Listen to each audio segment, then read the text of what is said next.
திருநாமத்தின் மகிமை கதை. ஸ்ரீராமரும் தவளையும். ஒருமுறை தண்டகாரண்ய காட்டில் ராமரும் லக்ஷ்மணனும் பேசிக் கொண்டிருந்தனர்.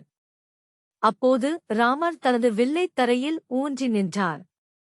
அப்போது அந்த வில் ஒரு தவளையின் மீது இருப்பதை லக்ஷ்மணன் கவனித்தார். வில்லின் பாரம் தாங்காமல் அந்த தவளை வருந்தியது.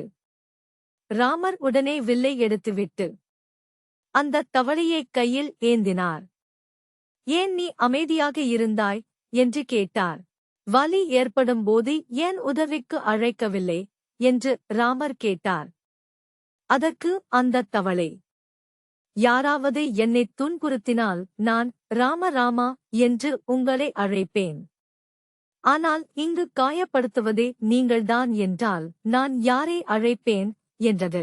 நீங்கள் கொடுக்கும் இந்த வலியைக் கூட உங்கள் ஆசீர்வாதமாகவே நான் ஏற்கிறேன் என்று அந்த தவளை கூறியது. கதையின் பாடம்: ஒரு பக்தன் எதையும் இறைவனின் கருணையாகவே ஏற்கிறான். இன்பத்திலும் துன்பத்திலும் அவன் இறைவனையே நாடுகிறான்.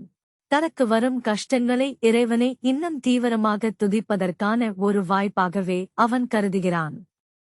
ஹரே ராம ராம ராம ஹரே ஹரே.